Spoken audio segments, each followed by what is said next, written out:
ሰላም ውድ ተመልካቾች እንደምን አረፈዳችሁ። አሁን ወሳኝ የሆነ መረጃ ይዤላችሁ መጥቻለሁ። ይህ መረጃ እንግዲህ ምንድነው ሰሞኑን አገዛዙ በብር እያታለለ ልክ እንደነ ጸዳሉ ሁሉ ማለት ነው ውስጥ ያሉትንም በብር እያታለለ አማሮችንም እየሰበሰበ ወደ ስልጣና በብር እያታለለ የተሻለ ክፍያ ከፍላለሁ እያለ እየወሰደ እየረሸነ ነው። ስለዚህ ይሄ ነገር በጣም ያማረ ወጣት እስከመቼ እየተታለለ ይለቅ?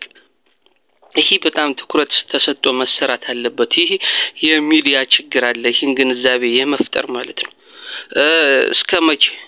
ስለዚህ አሁን ከነጸዳሉ ጋር የተያዙት 18ዎች አሉ አይደል? 19ን አባሎችን ይዟል ጸዳሉ ጁን የሰጠ ጸዳሉ በታስሮ ነው ያለው። ጸዳሉ ሆቴል ፔንሲዮን ውስጥ ታስሮ እዛ መውጣት አይችልም እንጂ እሱም አይቀርለትም። ከሱ ጋር ያሉት ታስሯል፣ የተረሸኑም አሉ። ቆራጡም እንደዛው እሱም ልክ እንደ ጸዳሉ ፔንሲዮን ውስጥ ታስሮ ነው ያለው በሪፐብሊካን ጋርድ እየተጠበቀ ነው ያለው። ሌሎቹ ግን ተረሽነዋል። ስለዚህ ይሄ ነገር እስከመቼ ነው የአማራ ወጣቶች በዚህ ሁኔታ የሚያልቁት፣ በዚህ ሁኔታ የሚገደሉት እስከመቼ ነው? ስለዚህ በጣም ትኩረት ተሰጥቶት መሰራት ያለበት ነገር ነው። አሁን መከላከያ ውስጥም ይሄን መረጃ ወጣንላችኋል። ከነጸዳሉ ጋር እጅ የሰጡትን ምን እየተደረጉ እንደሆነ መረጃ ከወጣንላችሁ ቆይን። መከላከያ ውስጥ ያሉ አማሮችን ምን እያደረጓቸው እንደሆነ መረጃ ከወጣንላችሁ ቆይን። ግን መረጃው እንዲደርስ ሼር አድርጉ፣ ሰብስክራይብ አድርጉና የመረጃው ተደራሽነት እንዲሰፋ እናድርግ።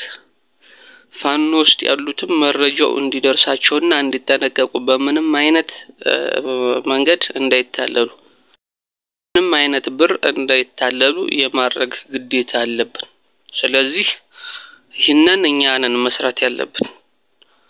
ፋኖች አንድነት እንዲጠነክር በብር የሚገዙት ያው ዙሮ እኮ በብር ተታለሉ አይደል? እጃቸውን ሰጥተው ብሩን ተቀብለው እኮ ወደ ቤታቸው ለማንም እኮ አይልኩትም። ብሩን እኮ አይተቀሙትም። በቃ ስራ እናመቻችተንላችኋል፣ ይሄን ብራችሁን ወደ ቤተሰብ ትልካላችሁ፣ እናንተ ወደ አመቻችተንላችሁ ስራ ግቡ ብለው ያልታወቀ ቦታ ወስደው የት እንደሚጥሏቸው ራሱ አይታወቅም። ስለዚህ ነገር እስከመቼ እየተታለለ ነው ወጣቱ የሚያልቀው?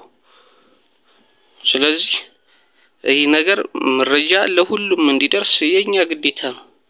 እኛ መረጃ እናወጣለን፣ እንዲደርስ ደግሞ የማዛመድ የሁላችንም ግዴታ ነው።